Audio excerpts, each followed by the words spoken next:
Halo semuanya, kita lanjut dari pembahasan kita yang sebelumnya, yaitu tentang bentuk-bentuk atau model dari iklan digital.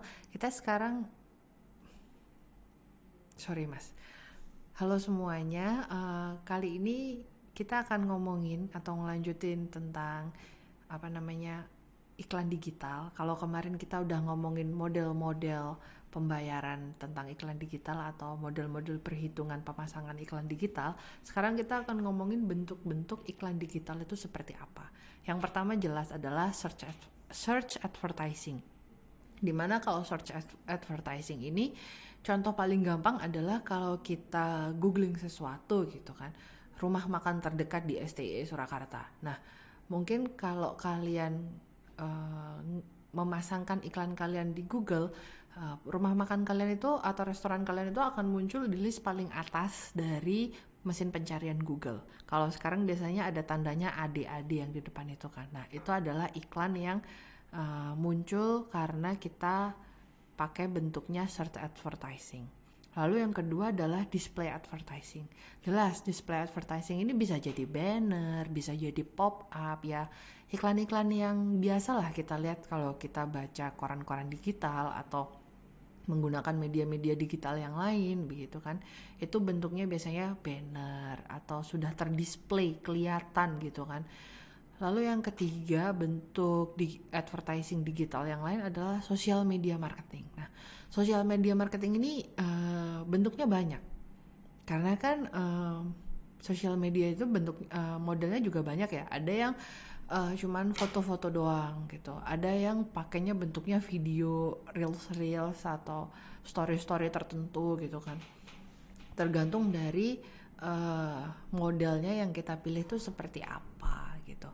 Nah, kalau teman-teman pasti udah familiar lah ya kalau umpamanya social media marketing tuh bisa jadi kalau pakai TikTok ya via bentuknya video. Kalau pakai IG bentuknya bisa jadi IG story atau konten reels gitu kan. Atau ya udah bentuknya cuman kayak post aja di feed kalian begitu.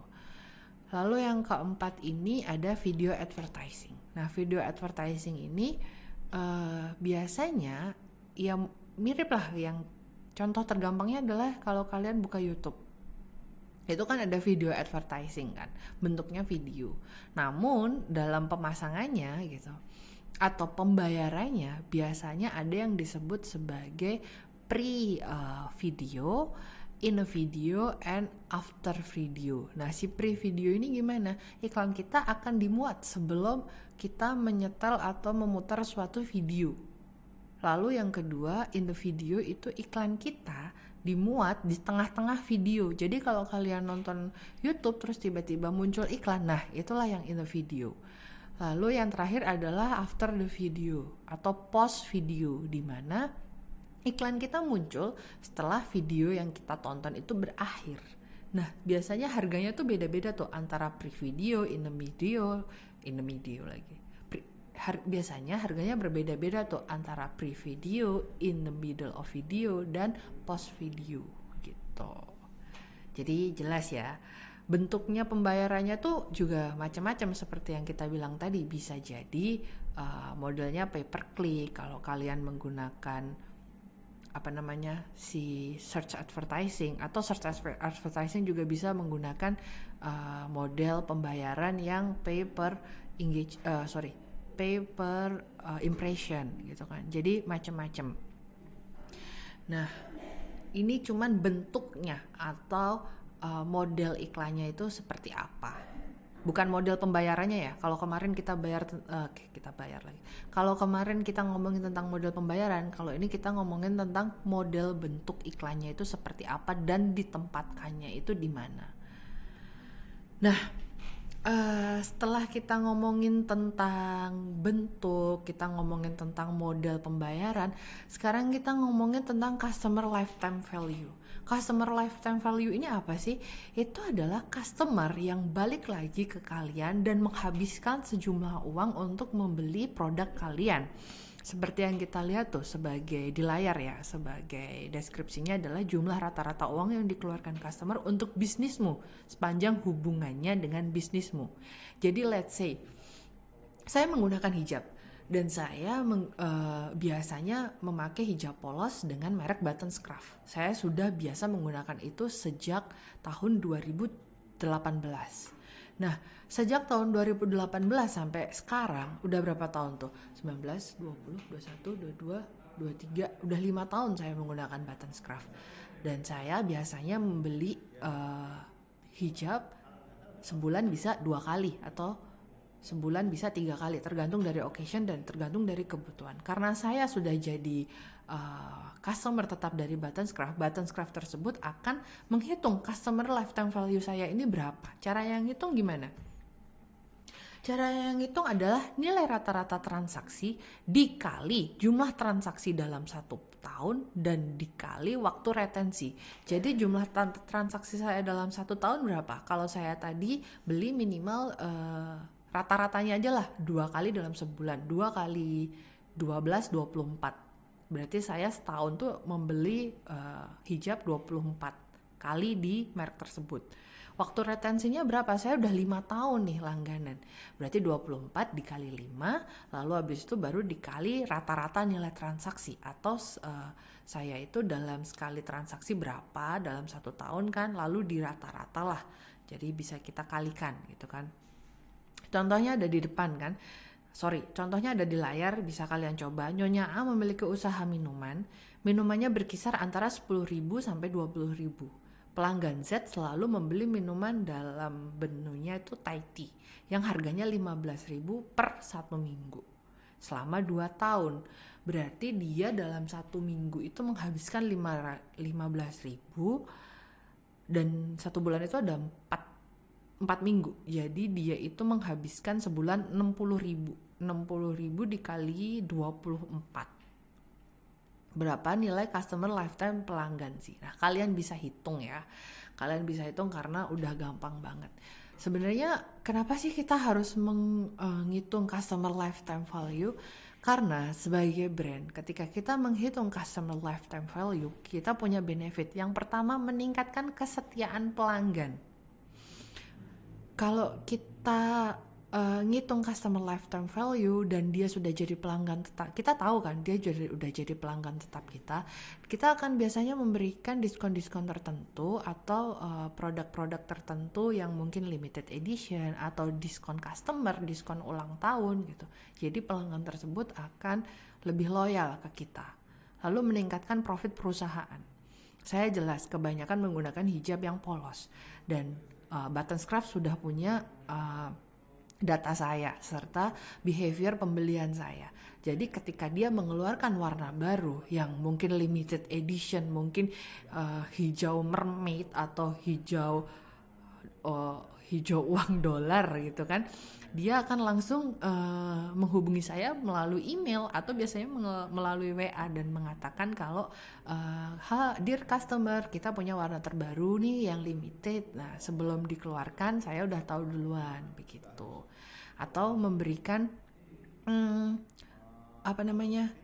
produk lain, menawarkan produk lain yang melengkapi atau komplementer dari produk yang biasa saya beli. Let's say saya membeli hijab yang polos, lalu dia mengeluarkan outer terbaru yang ada coraknya tertentu, mungkin lukisan lembah Kashmir gitu atau lukisan padang Sahara gitu kan outernya. Nah, itu mungkin dia bisa, ketika saya mau beli, dia bisa ngasih rekomendasi, kita punya nih ini cocok loh buat hijau warna ini gitu. Jadi sebagai pemilik produk atau sebagai marketer, kita punya kalau customernya mau beli nih atau tertarik gitu, kita punya tambahan income gitu. Jadi profit perusahaannya pun juga meningkat. Lalu yang ketiga benefitnya, kalau kita menghitung customer lifetime value, jadi kita tahu mana yang loyal terhadap produk kita atau merek kita bisa memaksimalkan strategi marketingnya. Seperti yang saya bilang tadi, karena dia udah punya map atau behavior kita gitu, dia bisa memasarkan produknya yang lain, yang mungkin yang bukan komplementer, yang mungkin yang out of the box, tapi sesuai dengan kita. Makanya dia bisa tawarin ke kita juga. Jadi memaksimalkan strategi marketing yang mereka punya. Lalu yang terakhir adalah membantu menentukan customer acquisition cost. Jadi kita bisa tahu seberapa banyak orang tuh willing to spend their money on our product per bulannya. Kita bisa tahu dari situ semuanya. Acquisition atau berapa banyak sih customer ini tuh mengeluarkan uangnya dalam sekali belanja di brand atau di toko kita. Kalau ibaratnya gini, kalau kalian nabung di suatu bank, kalian nabung sebulan 100.000 dan ada orang atau customer yang nabung sebulan 1 miliar. Treatmentnya dari bank tersebut akan beda. Begitu juga dengan kalau kita tahu customer acquisition cost-nya itu berapa. Mungkin saya sekali belanja di merek hijab tersebut, saya mengeluarkan uang 300.000 sekali belanja. Tapi saya sebulan bisa 2 kali, jadi 600.000. Treatmentnya kira-kira sama nggak sih sama customer yang hanya mungkin mengeluarkan uang 600.000 setahun sekali? Pasti kan berbeda gitu kan, treatmentnya berbeda supaya yang sering belanja nih ya, bisa jadi pelanggan yang sangat-sangat tetap, yang beneran loyal banget sama kita gitu. Itulah sih keuntungan dari menghitung customer lifetime value. Jadi ketika kita itu belajar tentang paid channel di digital marketing, kita juga harus, selain kita tahu jenis perhitungan, selain kita tahu jenis perhitungan yang akan dilakukan ketika memasang iklan, kita juga tahu kita juga harus tahu berapa banyak orang tersebut sudah belanja di tempat kita, sehingga kita bisa membedakan mana customer yang loyal dan mana customer yang tidak, dan kita bisa memasang iklan sesuai dengan berapa banyak customer yang loyal dan berapa banyak customer yang cuman iseng aja atau sekali 2 kali beli begitu. Oke teman-teman, itu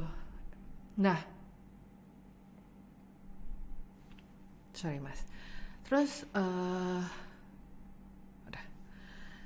teman-teman, kita udah ngomongin tentang paid digital channel. Kita akan ketemu lagi di podcast yang akan datang. Terima kasih.